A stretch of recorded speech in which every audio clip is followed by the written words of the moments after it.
ओम शांति। हम सभी इस संसार की श्रेष्ठ आत्माएं हैं। हमें स्वयं को सदा इस स्मृति में रखना है, मैं श्रेष्ठ हूँ, मैं महान हूँ, संसार की सभी आत्माओं से महान। जिन्हें संसार की सभी आत्माएं पूज्य स्वरूप में देखती हैं, तो हमें तो सबको देना है। किसी की ओर भी प्यासी नजरों से नहीं देखना है। स्वयं को ये एहसास दिलाएं, मैं महान हूँ, श्रेष्ठ हूँ, हीरो एक्टर हूँ।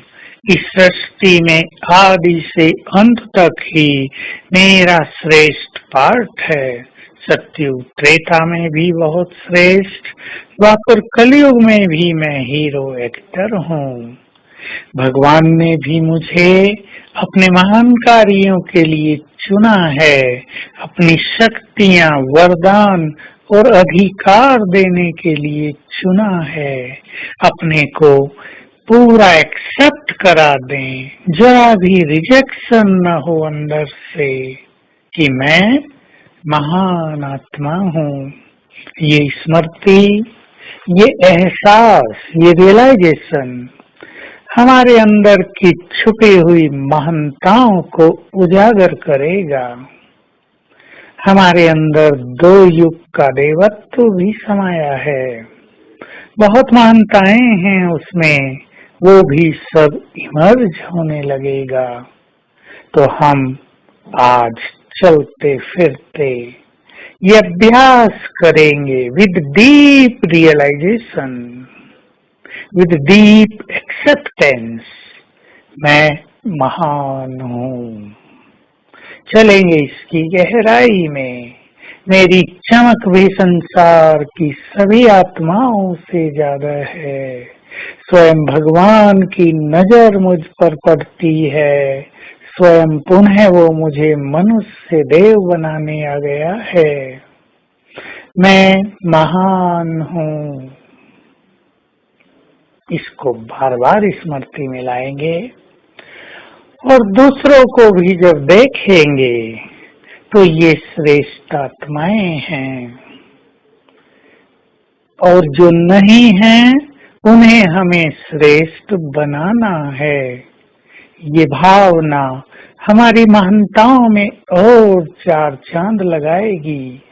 दूसरे के अवगुण देखकर, दूसरों की कमियों को निहार कर हम उनके प्रति अपनी दृष्टि को न बदलें।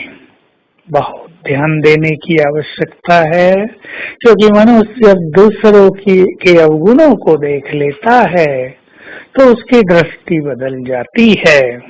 परंतु हमारी दृष्टि यही रहे कि ये भी देवकुल की आत्माएं हैं, ये भी भगवान के बच्चे हैं, इनका भी कल्याण हो, ये भी अपने अंदर छुपे हुए देवत्व को पहचाने, ये भी आगे बढ़े, इनको भी सुख मिले, इनका भी परमात्मा मिलन हो, इनकी भी ये बुराई छूट जाए। हमारी ऐसी शुभ भावनाएं दूसरों को बहुत मदद करेंगी, हमें ये याद रखना चाहिए। और उनकी भावनाएं भी हमारे प्रति बदल जाएंगी। जिसे हम खराब समझेंगे वो भी हमें खराब समझेगा, और जिसे हम इस नजर से देखेंगे ये बहुत अच्छी आत्मा है, वो भी हमें इसी नजर से देखेगा कि ये बहुत अच्छी आत्मा है। हमारी भावनाएं ही रिटर्न होकर हमारे पास दूसरों के रेस्पॉन्स के रूप में आ जाती हैं। तो बाबा ने हम सभी को बार बार याद दिलाया है, तुम महान आत्माएं हो। पर भगवान भी ऊपर बैठकर सोचता तो अवश्य होगा कि पता नहीं इन्हें कब याद आएगा कि ये महान हैं। सोचें जरा। तो आज याद दिलाएंगे सारा दिन स्वयं को, मैं एक महान आत्मा हूँ, और अपने देव स्वरूप को सामने रखेंगे। ये है मेरा असली महान स्वरूप, पूज्य स्वरूप, दिव्य स्वरूप, ये मैं हूँ। ऐसी गुड फीलिंग बार बार स्वयं को देते रहेंगे तो हमारे संस्कारों में दिव्यता और महानता आती जाएगी। ओम शांति।